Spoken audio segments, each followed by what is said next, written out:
All right. Hello, everyone. Thank you all for making this out tonight to be a part of this. There's a lot of things going on in Tulsa right now, so you being here for our youth is super duper important to me, and I'm deeply grateful. I'm going to let each of the panelists introduce themselves. I have some introduction questions, and y'all have liberty of free creativity how you answer any and everything. So if you can, just start with name, pronouns, role in organization, and this is a question we actually ask the youth when we open up the circles, when we listen to them. If you can get any tattoo you want for free, what would you get and why?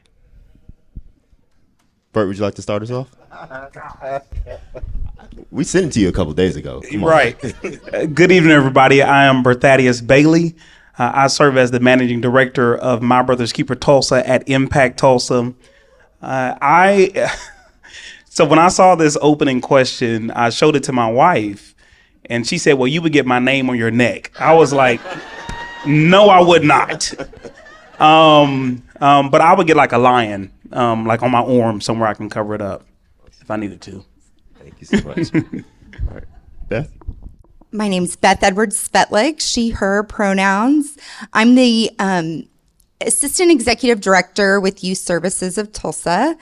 And I have a 14, 12, and 8-year-olds and actually asked them this question, which was terrifying. My answer, though, is I wouldn't, because I can't commit to anything being there forever. Like, I just can't do it. So I would skip it and hope to goodness my kids, change their minds as they get older, because it was scary. Hi, good evening, Tulsa. It's good to be with you all. My name is Jess Eddy, and I am co-founder and deputy director and chief development officer at Live Free Oklahoma City. I don't use all of those titles every time, but if I had a tattoo, not to get heavy or serious, but what brought me into activism and this work is an allergy to injustice. And then I also happen to be someone who suffers from anxiety. And I began working with the executive director of Live Free USA and the Reverend Dr. C.C. Jones Davis in the Julius Jones Coalition, and became a born-again Christian in 2021 as we were trying to get Julius Jones off death row. So I would have something that reflects my faith. Awesome. Thank you. And once again, I'm Xavier Graves, he, him, his pronouns. I am the ED of the Restorative Justice Institute of Oklahoma. I shortened my title to just ED, if you want to try that out. And then I love this. I might actually get one in the next couple of days, but the mud cloth designs, actually getting a leg sleeve of a mud cloth design. So if you're not sure what that is, feel free to look it up. All right. So as has been touched on so many times, is we're really trying to go upstream to support our youth. And as the Justice for Oklahoma Youth Coalition, we really looked at the spectrum of how youth are involved, similar to what our authors just shared with us, going from pre-arrest to referral, court involvement, treatment plan, reentry. And we really saw that as a coalition, the biggest impact we can have is doing that pre-arrest, doing prevention, getting court involved, as well as the community sentencing, because as most youth are sentenced in their community, and really making sure those programs are serving them effectively. So as we get into just really understanding that mission, that impact we're trying to make, can you share with the audience just your impact, your relationship with youth, and the perspective you're going to be speaking from for the rest of our time? Anyone would go. I don't mind kicking us off. So as the managing director for My Brother's Keeper Tulsa, our focus is unapologetically on boys and young men of color. So if we look at all of the data outcomes across our 6 focus areas, Black and brown boys are at the highest need for intervention. And so we bring together partners from across the cradle to career milestones, and also across safety to ensure that everybody has a strategy that is going to reach our Black and brown boys. And so the perspective I'll speak from today is from this lens of what are we doing for boys and young men of color, right? Ensuring that we're not leaving them out of the conversation, because if we look at the data, truly there is a high need there. And so I'll also be speaking to really the role of education in prevention and intervention. How are we realizing the connection between third grade reading, for example, and students who become engaged in the criminal legal system?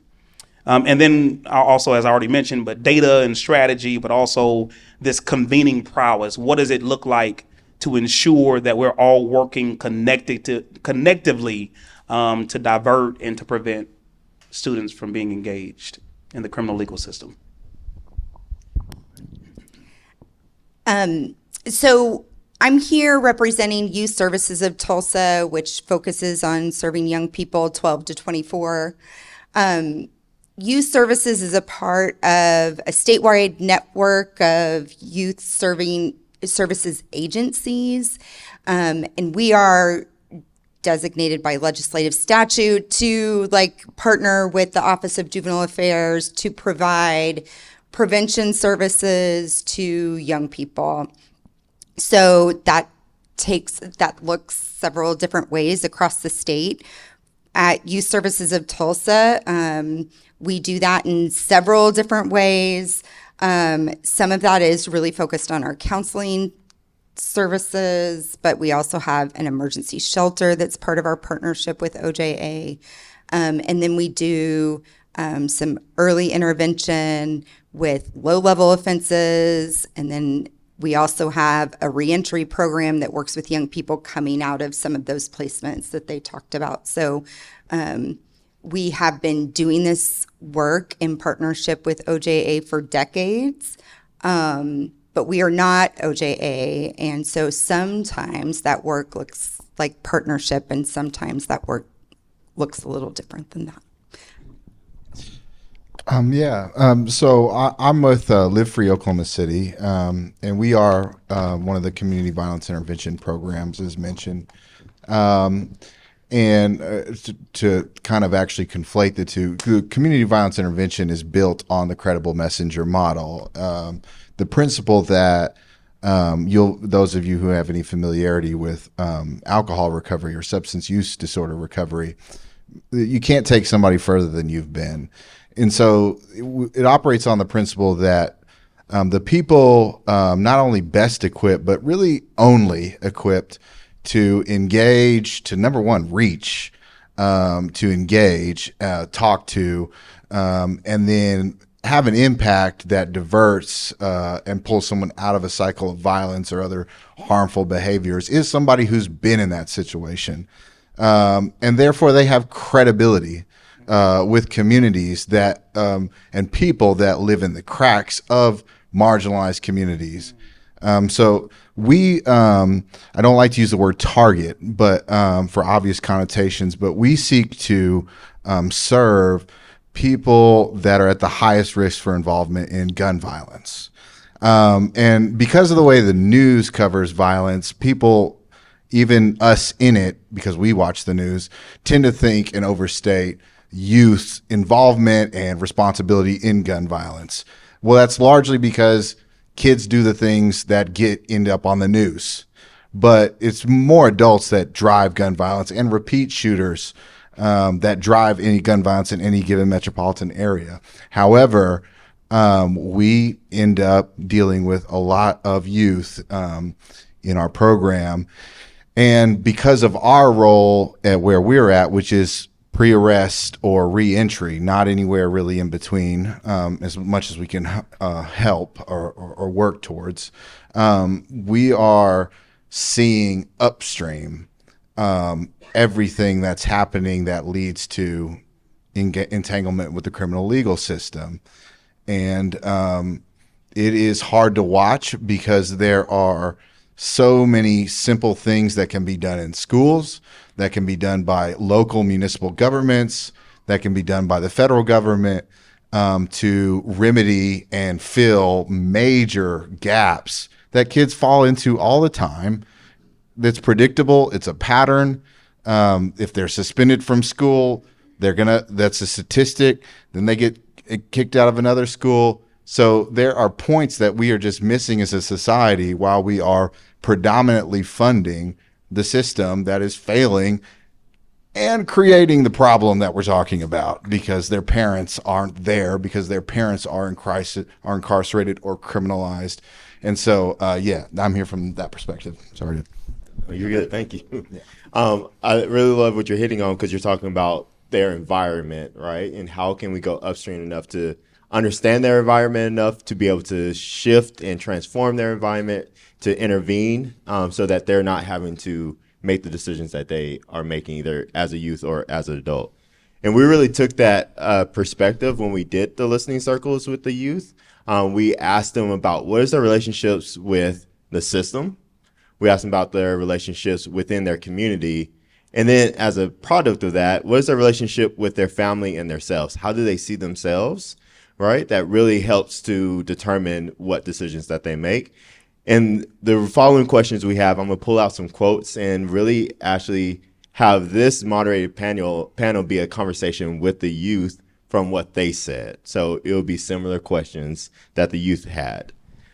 So starting off with community, one of the things that impacted me as I co-facilitated almost all the circles is their response to the questions of mental health.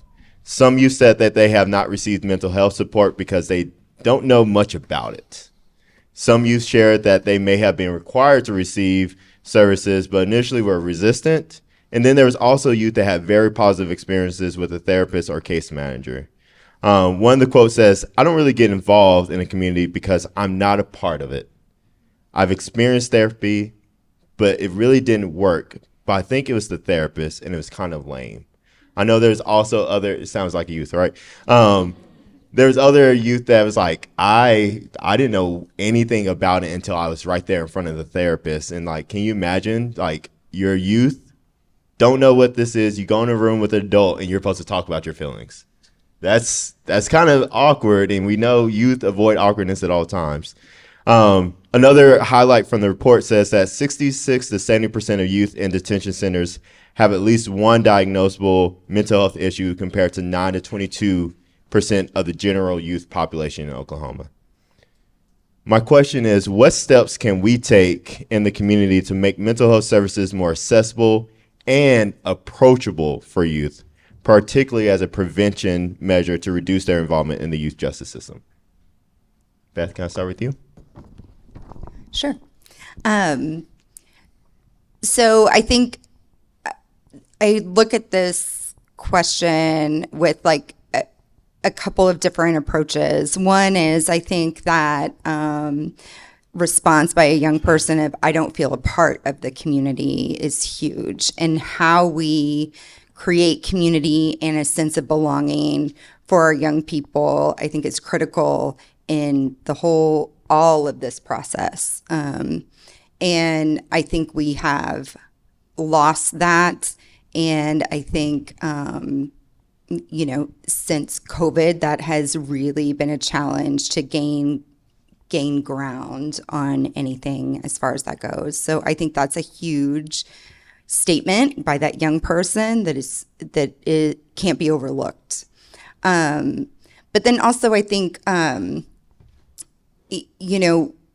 we have a lot of broken systems that we'll talk about tonight, but mental health is one.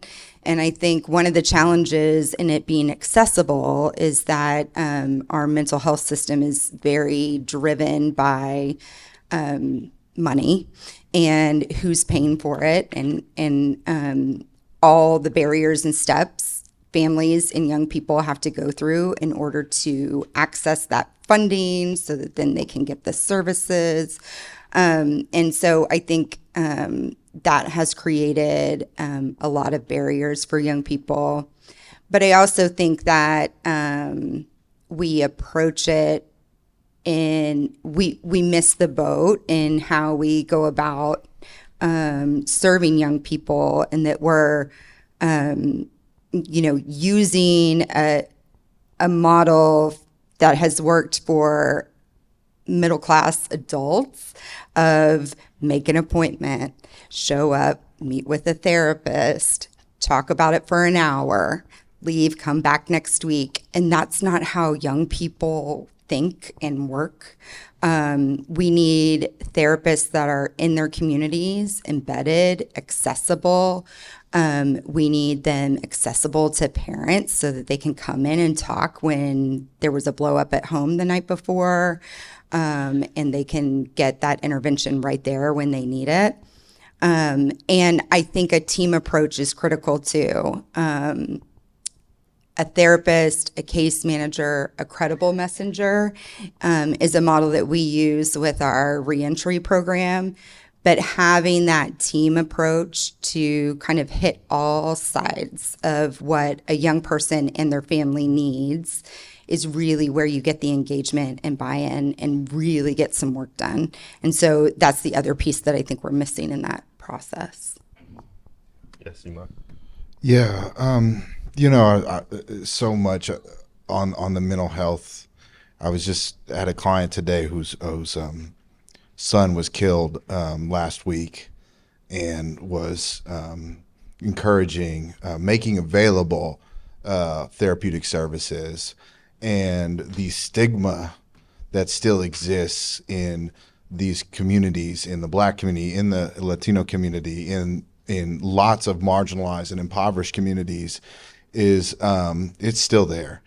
People do not feel safe with therapists. And I think that is in large part a consequence of all of the stuff we're talking about today, of course, is generational trauma handed down. But I really agree with what Beth said about, what needs to happen is that kids that are in schools and in these communities need to have pipeline and resource to becoming therapists, so that they can go back and serve in their own community. I sit on a Department of Mental Health Association advisory board, and I'm constantly running up against a brick wall when I have to tell white therapists, you cannot go and serve Eastside Oklahoma City. Not going to say you're going to do that much harm, but you're going to do some harm, because there's going to be a kid who's in utter crisis, and he's going to explain to you that someone dissed his dead homie, and you're not even going to register that culturally or understand nothing about the gang situation, nothing about how that impacted him. And he's going to have to teach you all about his culture and his experience just to get validation from you that what he's thinking and feeling is rational, reasonable, logical. And then we can get to the point where you're validating his experience, and we can talk about how to maybe not, we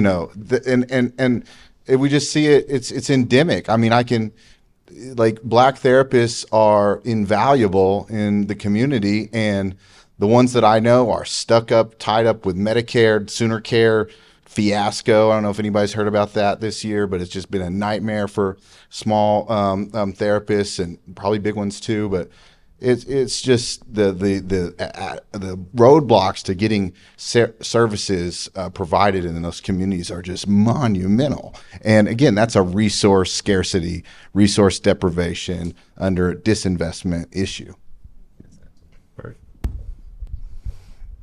So I would just ditto what both of them said. I have nothing to add.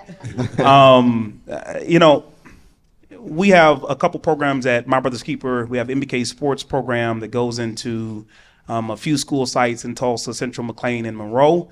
We facilitated conversations with students, specifically young boys, around mental health and how they feel about their emotions. And what we're realizing is that for specifically young Black and brown males, they don't feel this need, right, for a mental health therapy. They feel like they don't really need it, that they have to see that they have some problem in order for that problem to be addressed through some service that's being offered. And so what we've been curating conversations around in some of our discussions even this month is that it's okay not to be okay, but what is not okay is to stay that way, right?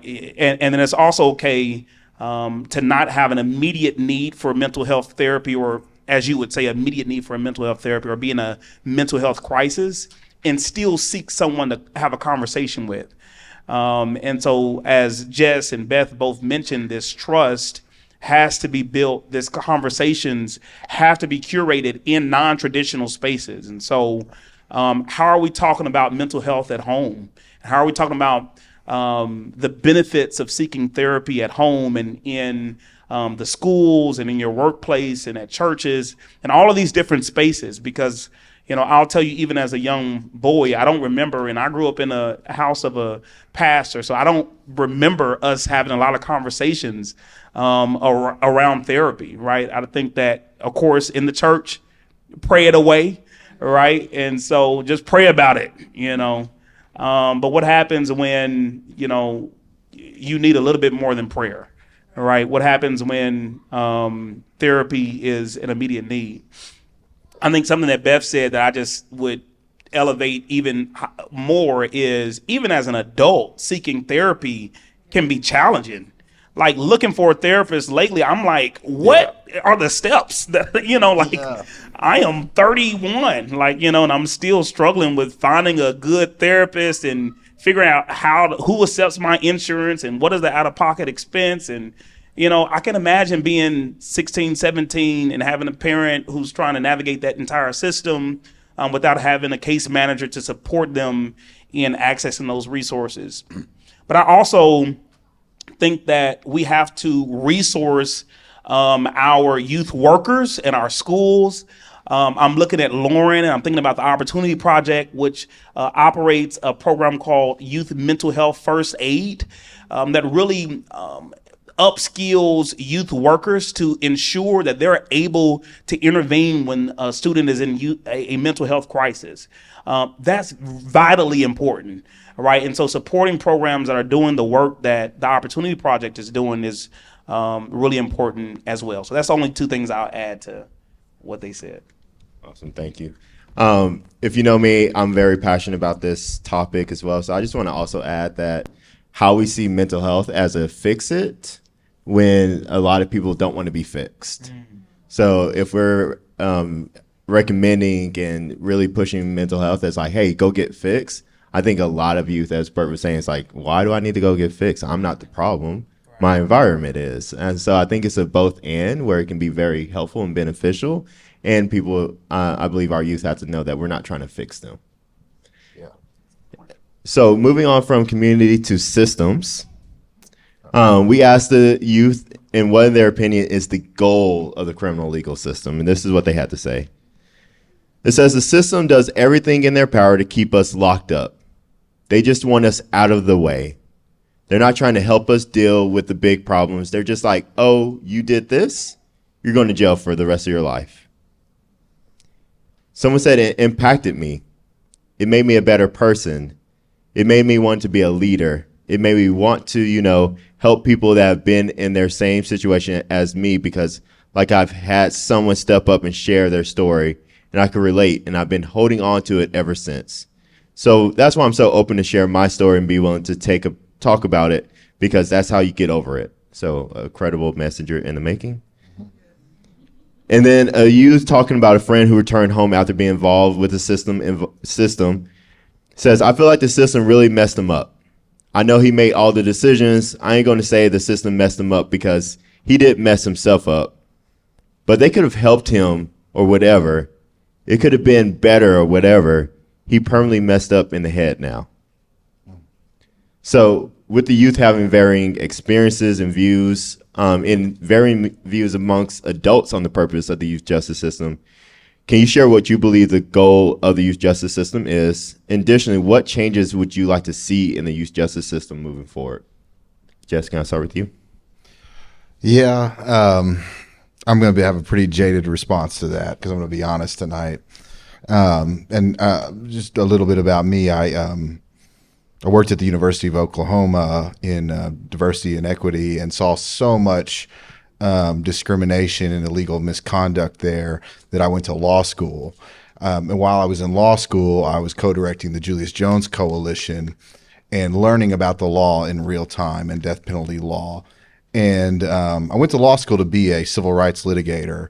and then quickly learned through working with civil rights litigators and in law school that the system is not designed to bring about justice, but to perpetuate the status quo of white America. Period. It is not designed to bring about justice. It is an extremely elegant, sophisticated web of causations, reasonings, thoughts, and logics that is rooted in Western civilization. And it is not about, it is to perpetuate a status quo of those who are of a certain class, culture, and really gender.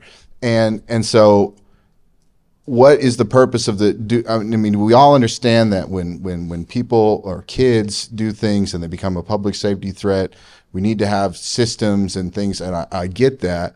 And I'm not coming really from an abolitionist perspective, so to speak, even though I mean I am, but I'm saying that what I've endeavored to do, because we're not getting very far with that in America, is to, I mean, I'll go to court for a kid and say, hey, this kid's with our program.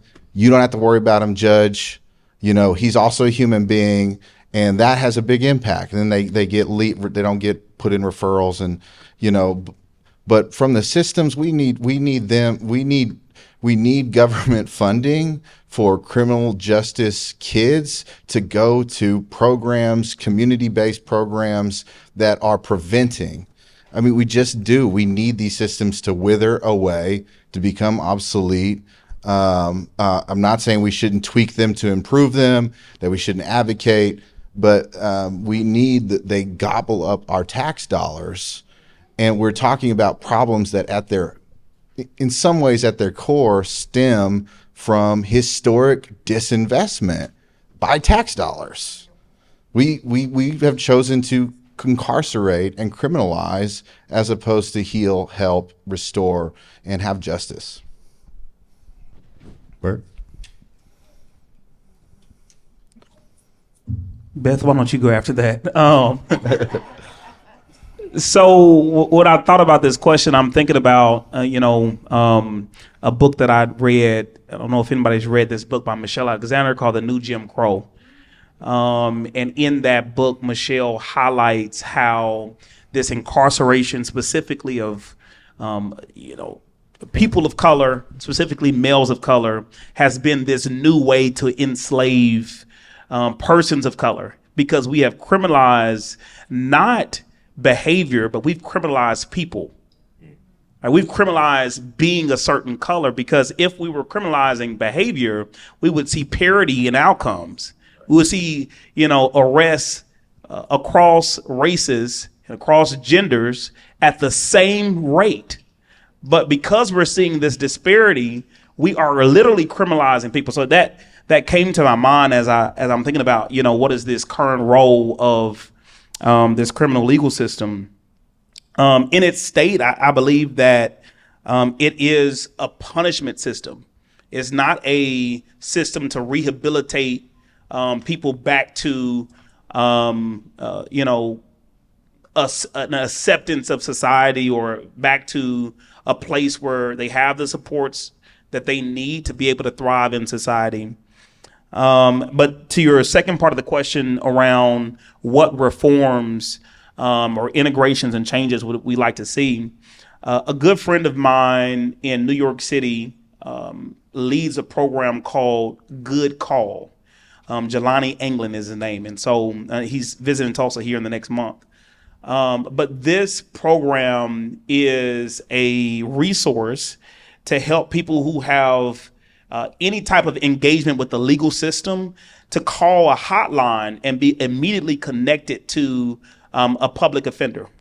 And so that they know the information, they know how to navigate the system. That public offender or this attorney helps them to navigate the legal system all the way through the process. And so I think about, what does this increased access to information, this increased access to representation would do to some of the outcomes that we heard and read inside of the report, when we're seeing that 60% of those youth who have some engagement with the legal system are pleading guilty, right, without representation, right? How are we supporting those youth in accessing that representation so that disparity does not persist. And so that's one of the changes that I'd love to see happen. One of the integrations that I'd love to see happen, as well as the community-based violence intervention work that we'll be leading here in the next few months. I was listening to a podcast yesterday with Father Greg Broyle, who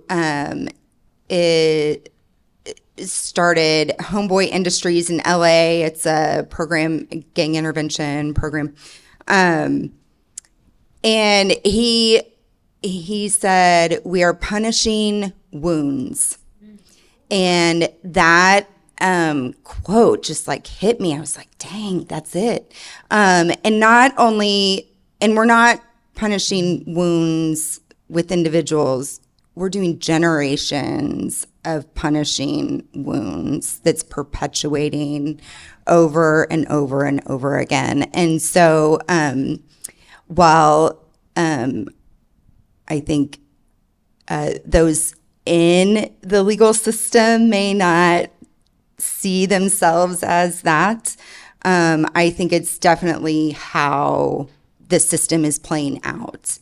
And so I would love to see a system like both of you all described of being more upstream. I think also the recommendation of like finding areas where the subjectivity of calls with individuals on, is this young person, being charged, or am I dropping them off at their parents' house instead? Which happens every day, and is a huge point where we see racial disparities pop up. Taking some of that individual call out, I think would make a huge difference. We do at Youth Services we do a lot of prevention work. We have diversion programs, and we have seen over the last several years backsliding and accessing those services. Our misdemeanor alternative program, MAP, works with young people who have low-level charges and diverts them out of the courts and provides services instead. We rely on municipal courts usually to get the bulk of those referrals. Some of them come from the Juvenile Bureau here in Tulsa, but a lot from municipal courts. We have seen a sharp decline in referrals from those municipalities because they've decided they have this other great idea of like, let's just have them sit in adult court all day and see how that goes. Or let's scare them straight. And we know by evidence those don't work. But individual municipal judges that are sometimes like part-time are able to unilaterally make those calls and absolutely change the future of that young person.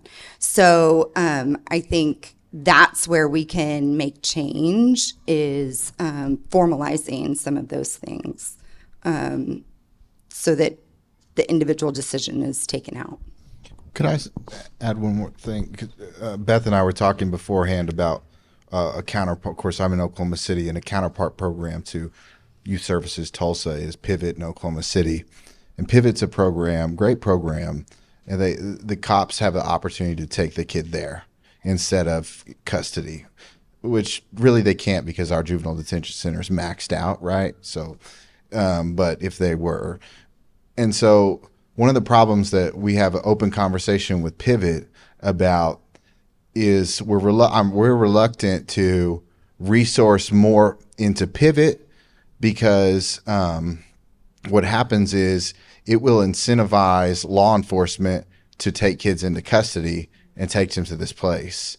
And then so one of the things that I say about just like kind of like letting the criminal legal system dry up is that even in diversion, very much so in diversion, understand right now, we got to be clear about when we talk about what diversion. Court ordered diversion, I don't like it. Number one, makes community-based providers become snitches. Number two, it incentivizes arrest and charging, and then they get into diversion. We got to talk real close about pre-arrest diversion is one thing, but then again, you're relying on the criminal legal system. So, there's reasons that it needs to be very well thought out about why the criminal legal system is just so toxic to human beings. So, thank you. Yeah, definitely. Love that you bring that up, and because it really makes me think about why I think all systems exist is for control, and not necessarily like it's for the youth. It's for us to feel safer, right? Because if we can't control youth behavior, if we can't control communities, then what do we naturally do as human beings? We punish and push away. And so I heard so many things of like from the status quo. So people who walk out of the status quo, wounds, we punish wounds. We're punishing people and identities. And it has so much more to do with us than it does to the actual people being impacted by the system. And with that, that still impacts how they see themselves and how families see themselves and how communities see themselves. So we asked youth if they felt like their support system prepared them for the current stage of their life that they were in, whether that was young adult stage or high school. And then some of them said, I don't think I was prepared for the stage of my young adulthood. I think it was just me preparing myself. Like I didn't know any of these things would come to me. Someone else says, I don't think I really was prepared. I just had to figure out on my own. I'm still trying to figure out. So as we're kind of moving into like, how are we supporting them at that early stages? The question is, how are we, and define we as you like, preparing youth and their support systems, not just them as individuals, to prevent involvement in the youth justice system? What barriers exist that make preparing youth and their support systems difficult? And we can keep about 1 to 2 minutes. So great question. A couple things that I think are really important to lift up in terms of supporting youth to prevent justice involvement. A couple things that we've studied through research, whether it be mentorship programs, have a great impact on specifically the young boys of color. We have worked with several mentorship programs across Tulsa to ensure that they are reaching specific areas of students who are at risk or at high risk for engagement and involvement. That's not a systems intervention, but it is an intervention that I believe has been successful in some areas and specifically even inside Tulsa.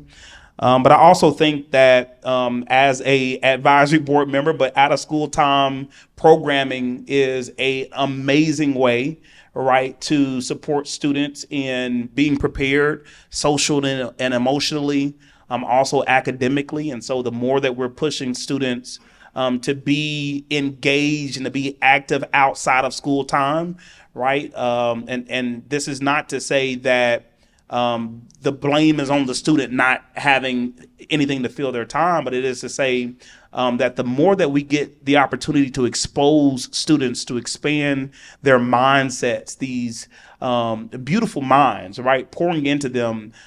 I love to go on some of the trips that we have where we get the opportunity to take students out of the state and to see different spaces, because it really expands their mindsets. And so expanding students' mindsets through exposure opportunities, but through leaders in the community, I think are incredible ways to do that. Barriers that exist that make preparing youth and the support systems difficult.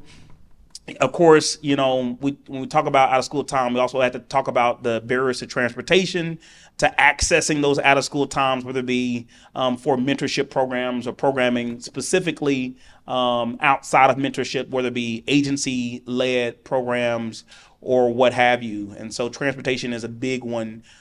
Students who may have the time to participate may not be able to access it because of the lack thereof of transportation. 2 thoughts on this one. One was in doing some work with the Family Center for Juvenile Justice. around some of the painful things that have been happening there. One of the things that was astounding was the young people and their families didn't know that they had rights as individuals in this system. And so we started working with our team to make sure that they knew what those rights were and educating our families and our young people that they have rights in the system. And I think that translates in all kinds of levels, making sure that we're empowering parents with information on how do I parent a teenager because it looks different? How do I do that well? How do I talk to my kid about sex so that I can, help them make good decisions with their life? Helping families understand some of those things, I think empowers them to then create those conversations with young people, create safety in their homes, and is going to result in keeping them out of some of these dysfunctional systems. The other thought I had on this, and I think we hear this a lot, how we see change in this is the challenge, but we have to give families the resources that they need to survive. If you don't have a living wage, if you don't have stable housing, it's going to be really hard to be healthy and present for your kid that's struggling with something because you're just trying to survive. And I think if we don't really invest in some of those issues, we are always going to be behind the curve on how we really support and lift up families. And the question was how to prepare youth for criminal. What barriers exist? Yeah, and I just want to lift up. Of course, I know what's meant by the question, but I don't want to prepare anybody for the criminal system. I want to prevent them from getting entangled in it, of course. Now, because I have a law degree, my job in our organization is to go to court for a lot of our clients.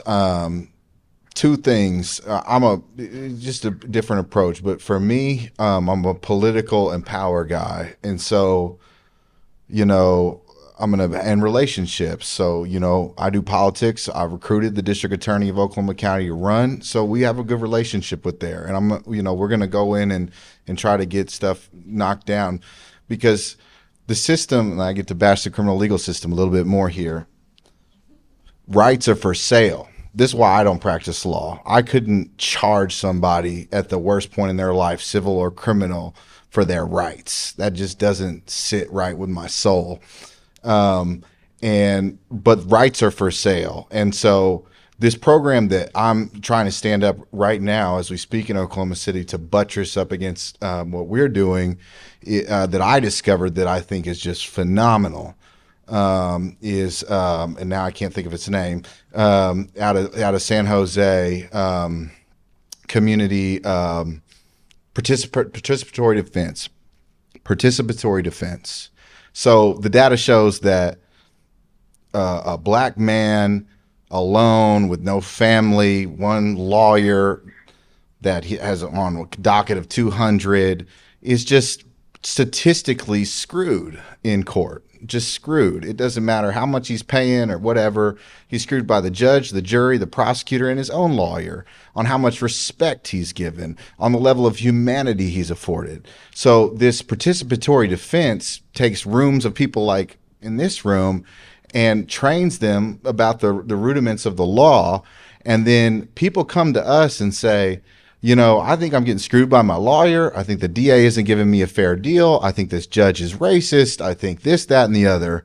And we show up in court, half a dozen or a dozen of us.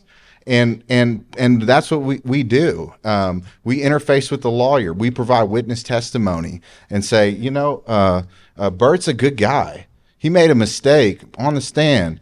And then we look at that judge and say, when you face re-election, we're a community here.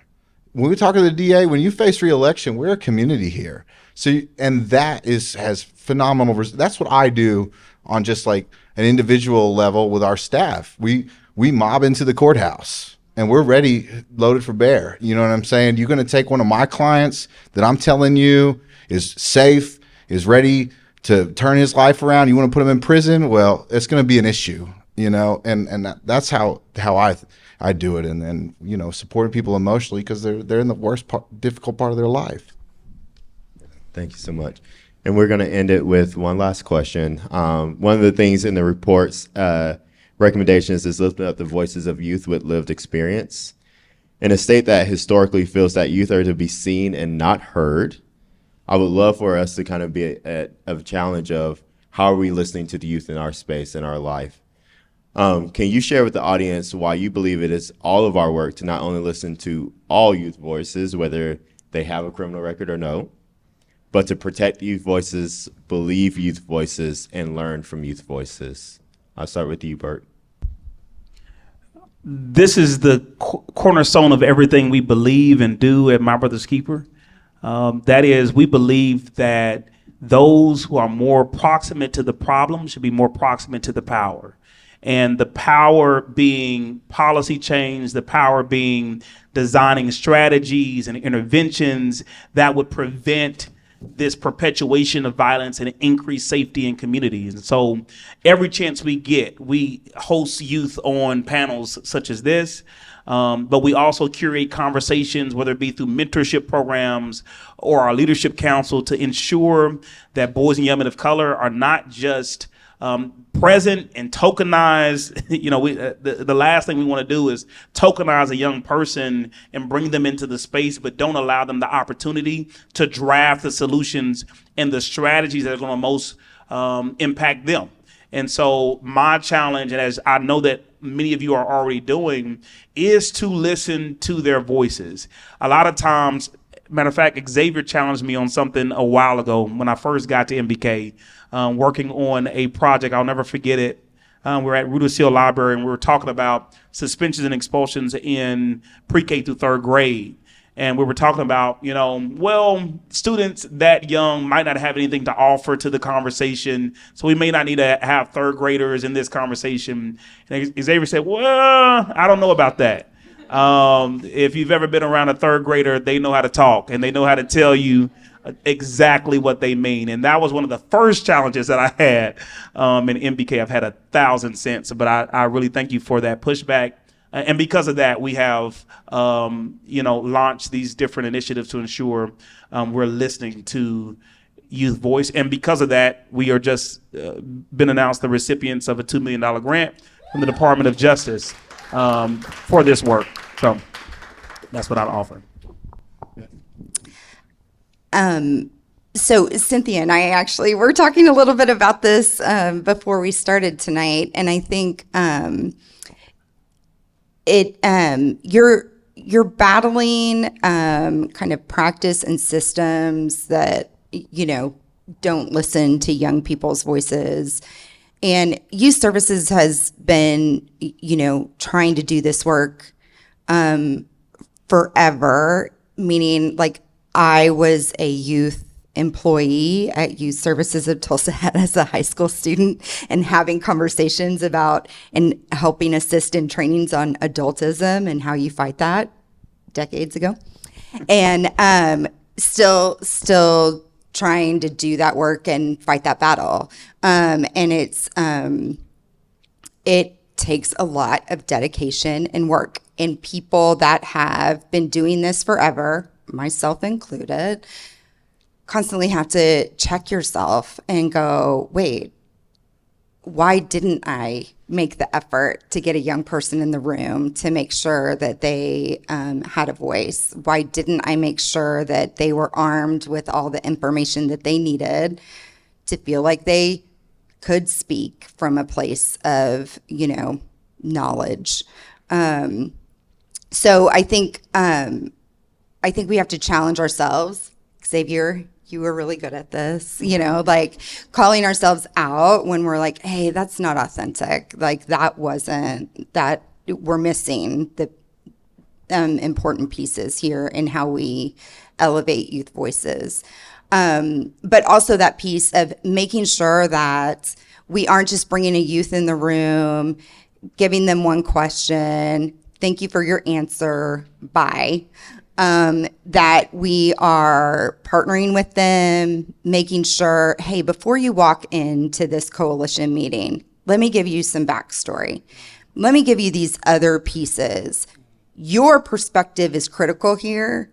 I want you to also know, like, here's some pieces of, the legal system that you might want to know. Here are some dynamics in the room and where the power sits and, whose voice is going to be loudest.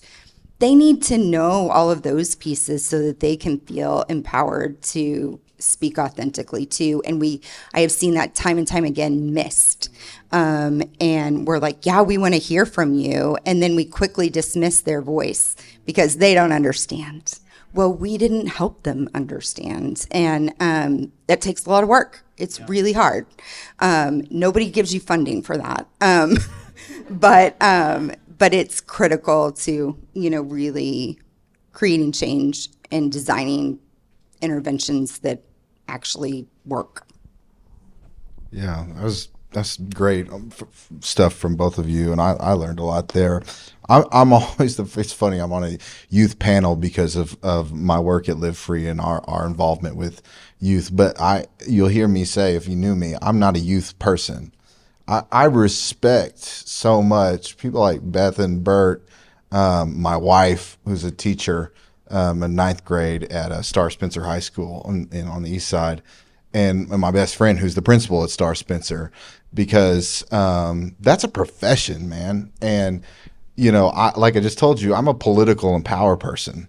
So what I always have, I frequently, my wife or my friend will say, you should have had a kid on that panel, or you should have had a kid involved in this. Well, I didn't do it because I always felt like, to me, it comes like, well, I'm trying to accomplish something and this kid has no idea of the game, right? And so I just have always been like, I'm not the right person to pull a kid into something. I don't want to be responsible, So I say that to say I stay in close partnership with people that do know how to like on his. I'm sure Bert has 24 kids, but they'd be great for this, to show up to City Hall or to speak on their experiences, because my wife and my friend do, and so that's how I compensate. Because I just know my lane, and like people, there are some people that are kid people. I want to deal. I'm sorry, I'm the guy who deals with the bad guys. You know what I mean? I deal with the problems. I don't. And some people are great at empowering kids. Just to see how this happened to me, my friend, he was a principal at John Marshall in another historically black high school in Oklahoma City when the Julius Jones Coalition was heating up. And he got me on the phone with a sophomore there who said, we want to march for Julius. We want to do something, and we want to march. And I said, okay, I'll ask the family.